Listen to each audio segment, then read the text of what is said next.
From the moment that Boruto Naruto Next Generations hit us with the plot twist of omnipotence, which caused the lives of Boruto and Kawaki to switch in the memories of everyone who knew Boruto was Naruto's son to now believe Boruto was the outsider who Naruto adopted, and they believed that Kawaki was the prodigal son of Naruto and Hinata that they raised, the boy that many people like Kakashi had high hopes would become the second coming of Minato Namikaze, the fourth Hokage. It was a plot twist that forever altered the trajectory of everything that we thought we knew about Boruto's time skip in a classic subversion of our expectations. It proved to be so effective that even the very haters of Boruto in real life, who staunchly opposed the series, were suddenly now back invested in the series to give it a second chance, with some of them seeing Boruto's time skip design and saying Boruto looks so cool now. But it's because of this omnipotence plot twist that we have a very real conversation needs to be had about some of the more subtle elements of the story that we've been given in Boruto 2 Blue Vortex, particularly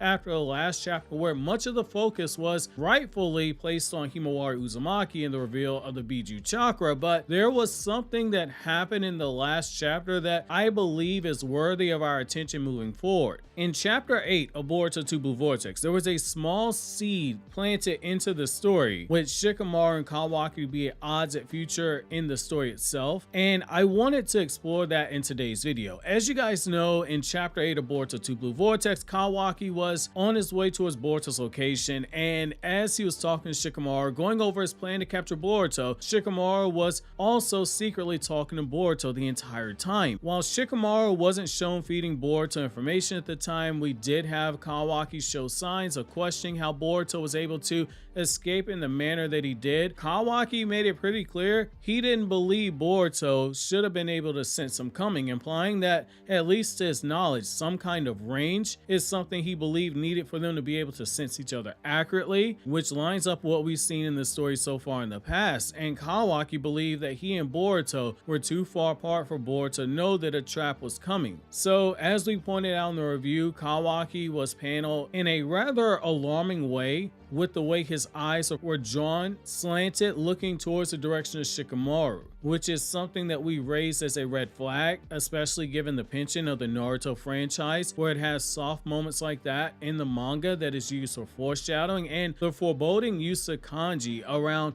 Shikamaru and Kawaki at the same time in those two panels was something that stood out. The whole page consists of Kawaki trying to make sense of how Boruto was able to get away when they shouldn't have been able to sense one another coming. And Kawaki didn't look convinced when Delta simply stated that Boruto got lucky and that Kawaki was unlucky, and the paneling made it pretty strongly implied that he believes Shikamaru was the one who was at fault here.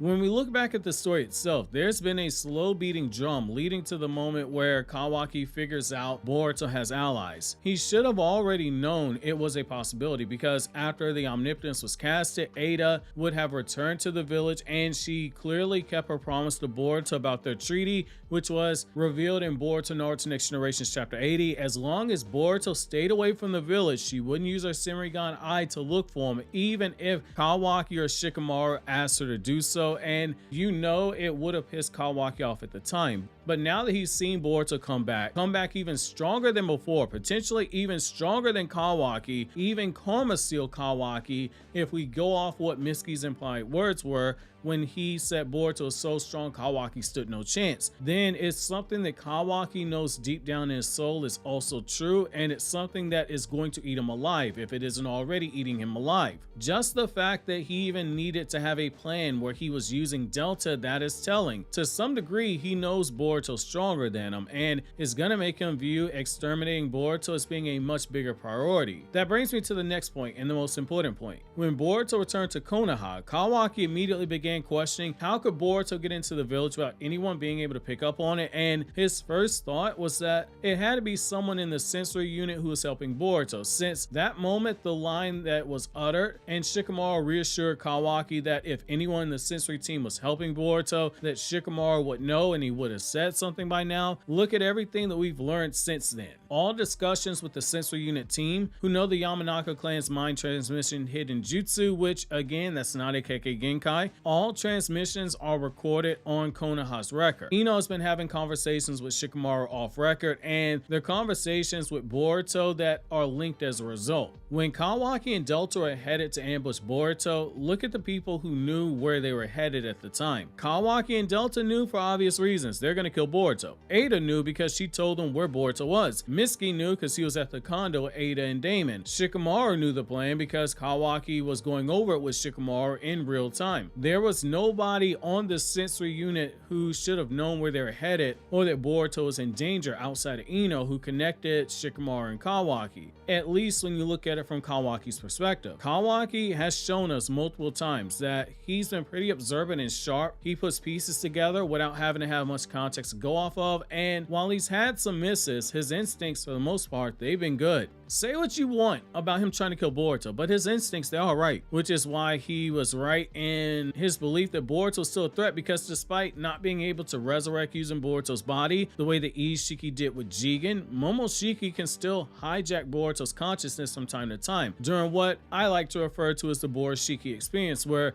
Momoshiki causes havoc, stabs out a few eyes before he gives Boruto his body back. Kawaki saw him as a threat who needed to be taken out, and it led to what was ultimately a desperate attempt to protect Naruto by sealing him away, but also a very calculated one, because Kawaki knew based off of his last interaction with Naruto when it concerned Boruto that Naruto would always choose his son before anything else. When Kawaki said he was going to do what was needed to be done, something that Shikamaru himself told Naruto was the correct move in killing Boruto, Naruto's reaction was, quote, "Don't be ridiculous. He's my son," end quote. And Kawaki coldly said that might be true, but he's also a demon, and that demon is trying to kill you. We have a calculated character who feels the walls closing in right now, and the last time this happened, things got chaotic very quickly. It's on pace to happen again, but before Kawaki explodes, he's going to have information that supports why he's doing what he's doing. For someone who already believes Boruto has an inside man, looking over that short list of people who knew what his plan was at that moment, it's going to put Kawaki on a path that leads right to Shikamaru, and that's where things get really interesting. When you compare where these two are today versus where they were in the past, it's night and day, especially when you realize Kawaki in Japanese more than once has referred to Shikamaru with honorifics and with endearment terms, something that he didn't do in Boruto Naruto Next Generations. Kawaki was very crass. He was very standoffish against Shikamaru in the first part of the series. Kawaki had the same mentality that I have. If I got beef with you, I don't settle it at all. I'm gonna hold that grudge until I die. That's the energy that Kawaki was giving off. Something during that 3-year time skip changed between these two, particularly on Kawaki's side, and I think it's going to be part of what hurts his character when he does get more clues that point in the direction that Shikamaru is doing the unthinkable by helping Boruto. He's in a very tough spot right now, Kawaki that is. He can't just walk up to Shikamaru and kill him for helping Boruto. I mean, he technically could, since there is no Konoha shinobi in the village that's strong enough to stop him, unless they sneak attack him like Mitsuki did, but after having lived a lie for the last 3 years as Naruto's son, he's not throwing it away all like this. Could he had Ada cover it up like he did in the past, where he forced her to do it after they realized what happened on Omnipotence, and Kawaki framed the murder of Naruto on Boruto? Sure, he could do it in theory. He could threaten her. Assuming he's alone with her, he could certainly do it. It would certainly make for a ton of heat. It's one thing to be wanted for being a Kage killer, but it's another thing to be a 2-time Kage killer in a 3-year time span. During a time where we know, due to the elders, that the other Kages ruling the other villages are getting restless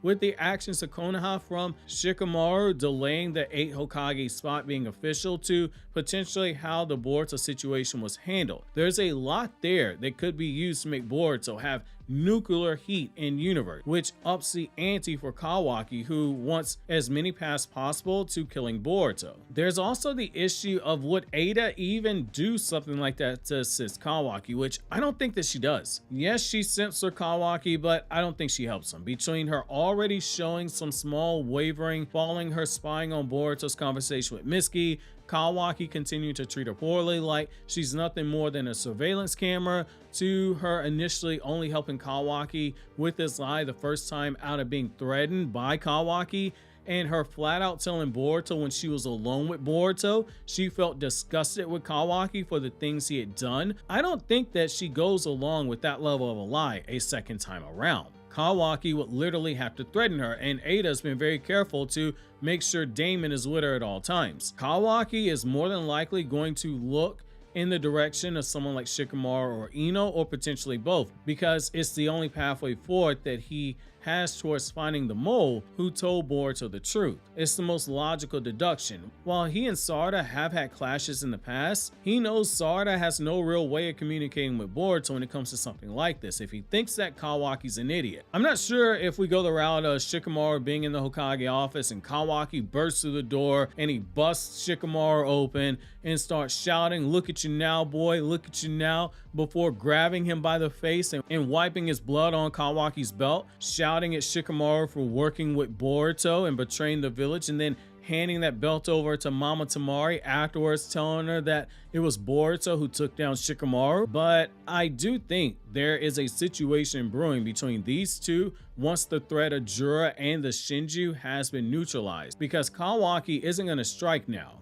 Even with the line where Shikamaru tried to talk Kawaki out of going after Boruto, telling him to be cautious, telling him that Boruto's gotten much stronger, he's gotten much more skilled now. The timing, it isn't right for something like that, but once that time is up, and that time is now, you might have Kawaki cash in on the idea of confronting Shikamaru faster than I plan on canceling my YouTube TV subscription after Night 2 of Mania on Sunday. Kawaki wasn't drawn looking at Shikamaru with a serious expression under the context for no reason. He's going to have a major bone to pick at someone at some point that isn't going to be going away anytime soon, because right now his character has been getting beat down religiously by people like Jura, he's been getting ignored by Boruto, and he's been shown his own mortality at this point. There isn't enough friendship bracelets and watches with the number 40 engraved on them to make up for the fact that his character feels desperate. It feels like it's at a crossroads, and something is going to have to give. Kawaki needs a win right now, and that win isn't necessarily him beating Jura or Hidari. It might come from how he decides to leverage his situation with Kawaki, but ultimately, because of the path that he's on,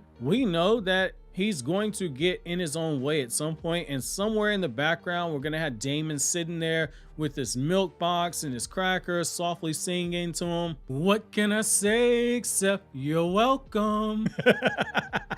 Because Damon told Kawaki the moment those Shinju come to Konoha, his 3-year lie was going to come crashing down. As fast as you can click on this video to watch how strong Boruto's generation is.